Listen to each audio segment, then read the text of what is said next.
I've got a bunch of thoughts. They are about YouTube, and they're about game development and game design and how we learn those things, and some kind of conflicts I've been feeling between what I think is good content for people who want to learn game design and what the YouTube game dev audience usually wants.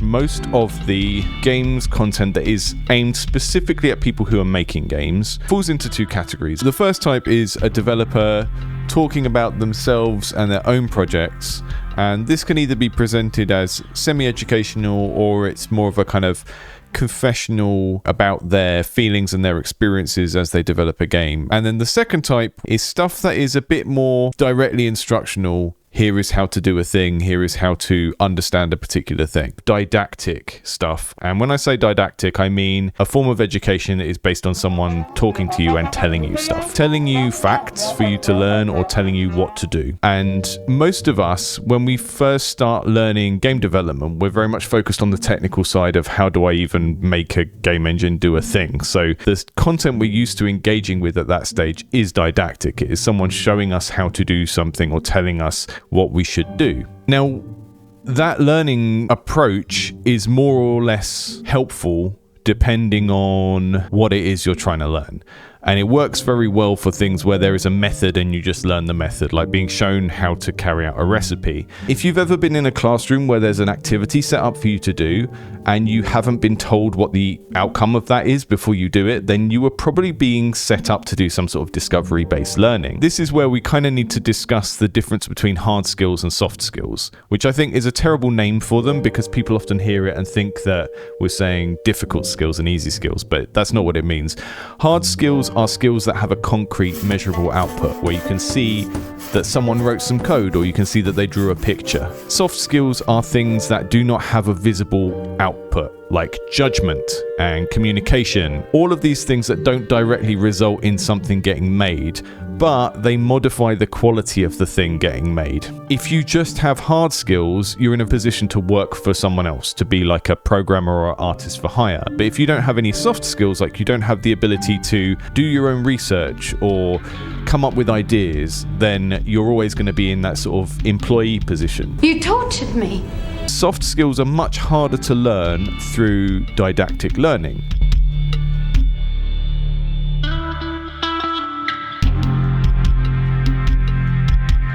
And this is where the weakness of YouTube really comes in, or particularly videos on YouTube, because the sort of heart of this channel is me playing and giving feedback on your games. And I still do that, but I do it on a stream. And that works very well. And for me, that is very good for talking about game design because it's incredibly contextual. We look at a specific game and we talk about what's working about it and what's not.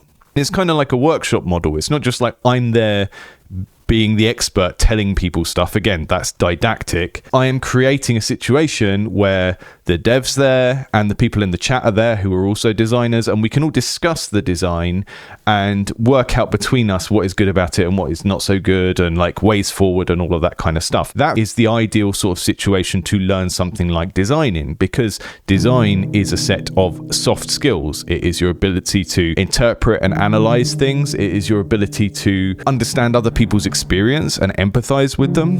And all of this can sound very airy-fairy, especially if you've been like head down in the trenches for 5 or 10 years learning the hard skills of coding or 3D animation or whatever. Those are things that can be taught through someone making a video telling you what to do. Design is something that you learn through discovery-based learning. When you play a game and you analyze it, you are doing that. If you've been learning hard skills in a didactic way for a very long time, you start to get the idea that that is what makes something a serious educational process. So then if someone comes along and is trying to get you to think about wafty artsy things and they're being a bit strange and indirect, or they're not telling you exactly what to do and being instructional and didactic, then you start to think that that's not educational, because When something's educational, it's someone telling me what to do and what to think and giving me a series of facts. I think being kind of passive, not being sort of curious and exploring things on your own, isn't aligned with the type of mentality you need to be a good game designer. You don't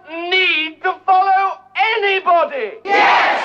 We're all individuals! There are lots of people who have taken on the task of making a game, making a whole game on their own, and they've never really gotten their head around the fact that that is a leadership role. What they are doing is becoming the leader of a project, even if it's just a team of one that only has them in it. So they sort of search around for someone who's going to tell them, here's the rules for marketing, here's the rules for game design, here's exactly what you should do. When someone who has professional experience doing those things comes along and says, yeah, actually, that's not how it works, it freaks people out. They don't want to hear that. They want to believe that something like game design can become a hard skills thing where you can just learn the rules and then you'll do better at it. The attitude that I see, that I find personally very, very confusing, because my entire creative career, which has had its ups and downs, more downs than ups, has been based around just trying stuff because I find it interesting.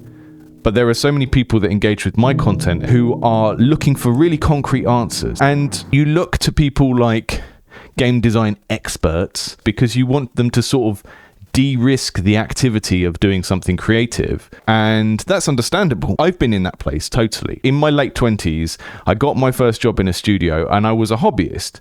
And my way of trying to professionalize myself was like, I listened to loads of podcasts that were interviews with game designers and game directors. I read loads and loads of theory books. And it was because I felt scared, I felt insecure, and I wanted to feel like I knew the proper way to do things. Everyone probably goes through that phase. Did you know that this channel is funded by Patreon? By signing up to my Patreon, you can receive the following benefits. Socialize in the Discord with myself and other people who share a creative ethos. Take part in monthly supporter streams where I playtest your games and tell you why they're rubbish. Get a warm, fuzzy feeling in your soul by financially supporting this channel, ensuring that I don't have to go back to working in a university or creating horrendous Skinner boxes at a free-to-play games company. I've just opened a new tier on the Patreon, and this is for people that don't like this channel and want me to stop doing what I'm doing. For £10,000 a month, you can get me to stop making content Indefinitely. The channel will stay up, but if someone pays that £10,000 a month, I will not make any more content the whole time their subscription is active. But if you like my content and you would like to support at a lower rate, then those lower tiers are available and they do not cost £10,000 a month. Thanks, now back to the video.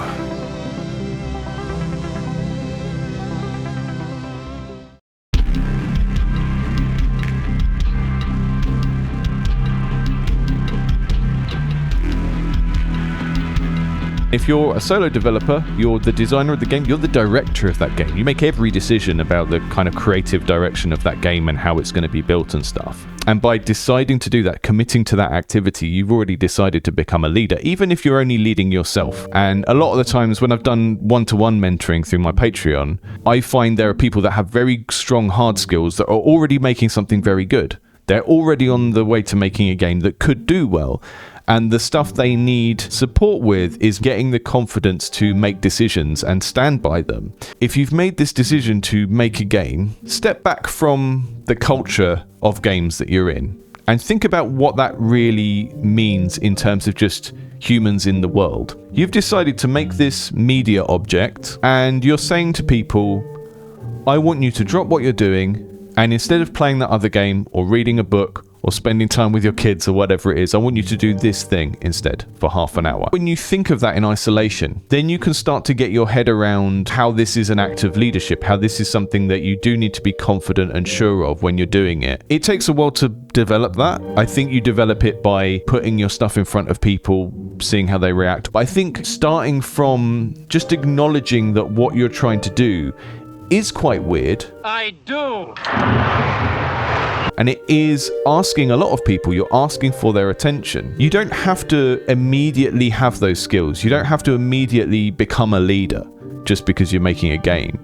But I think acknowledging that that is something you're going to have to aim for over time is a good thing to do. Running around being all sort of intellectually insecure and someone tell me what to do is not conducive to feeling like you're in charge of your project and what you're doing. Entertaining someone, you are taking a psychologically dominant position over them in the same way that you do as a parent or as a teacher when you're a host and you have a guest in your home. You want that person to have a good time, but there is an expectation that you're going to be deciding what everyone has for dinner, you're going to be deciding on the entertainment if you go out somewhere, and making a game for people is very similar to that. If you're very unsure of yourself and you're kind of running around everywhere looking for hard answers and wanting people to tell you what to do, I would really reflect on that. As a game designer, you're like a wizard that's making a little world. You want that world to be exciting and enthralling and enticing, and you want people to go into it. If you think of it from a player's perspective, and particularly players of indie games, they want to go into that world knowing that it is your passion project and your personal fantasy, and obviously they want it to be of a high quality and to not have bugs in and to not crash and stuff like that. But I think it's deeper than that. If you're making games just because you've got some of the technical skills, but you don't feel passionate about the top level taking ownership, creative direction of the thing, why would you try and make a game on your own if you don't care about that side of things?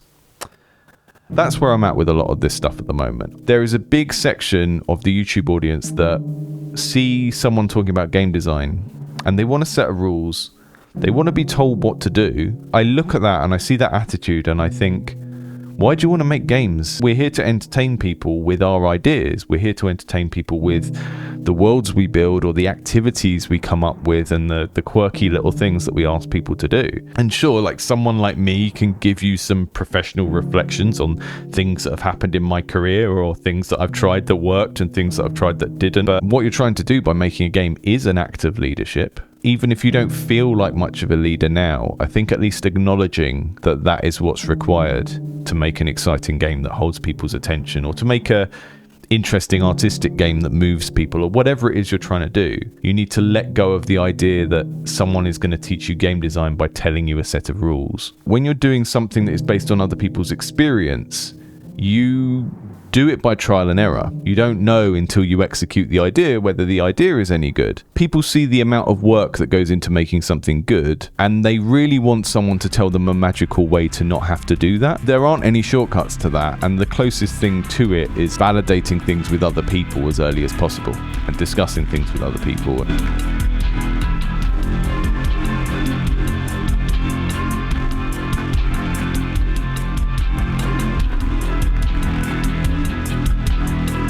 If you've stayed to the end and you'd still like a piece of practical advice that I think could be very helpful to a lot of people who are at this point in the learning process where you have been following tutorials for your game engine for a long time, one of the things I would say is that finding YouTubers, just regular gaming YouTubers who specialize in the type of game that you are making, could be an absolute godsend. So someone the other day asked me if I was ever going to do a video essay about ImSims. And I like ImSims. I played the first Thief, I played the first Deus Ex, played all of Arcane's games. ImSims are one of my favourite genres. But I also watch a lot of gaming video essayists. Charlatan Wonder, for example, does great video essays about pretty much every ImSim that has ever existed. The person who asked for that video might say, well, yeah, but he's a gaming YouTuber. He's not a game dev, he's not a designer. And that is the thing I want to challenge, and that is the thing I want you to challenge, is this idea that just watching someone play and talk about and criticize a game isn't learning about game design. And I've seen so many instances where game devs have tried to make a game in a genre and they've failed in some fundamental way. You know, I've played so many Survivors likes in the last year that just felt like they didn't really get what players get out of that genre and what is fun about them. And they could have solved so many of their problems by just going on the Vampire Survivors Reddit and just reading what hardcore fans of that game say, what they're interested in, what it is about that game that really floats their boat. That's not explicitly educational content. It's not something that is being pitched to you as, you know, pay attention to this and you will learn game design. But The game design part of making a game is about empathy. It is about understanding what makes people excited, what makes them have fun, what makes them engage. And I think if you can't read a discussion about a game or watch a YouTuber play a game and discuss it with their chat, and then from that extract what is going on in terms of fun, in terms of engagement, then I think you've got a problem. Being able to do that and practicing doing that deliberately is a big part of being a good game designer. And you don't have to do it for everything, but if you've already decided to make a particular type of game and focus on a particular type of genre, and you're not engaging with the fan culture around that, doing that is going to be much more beneficial to you. So for those of you who are still stuck in, tell me what to do, senpai, give me some didactic teaching mode, your homework is to go out and find some play-based resources on the type of game you're working in. Watch gamers play those games and discuss them, and take notes. These kind of more senior level decision making, like I said earlier, leadership type things are about looking at something and being able to analyze it, even though it's not necessarily being presented to you as a series of instructions. You've decided to become this magical wizard that makes a little media device, a little machine that holds people's attention and moves them and makes them feel things. You need to grapple with the implications of that for your own personality, your own assertiveness, your own confidence. And I can't magically do that for you by telling you a listicle of 5 things that good game designers do. So yeah, that's why I had to say, good luck. I got tired of working in the ivory tower, teaching deaf the kids who didn't care.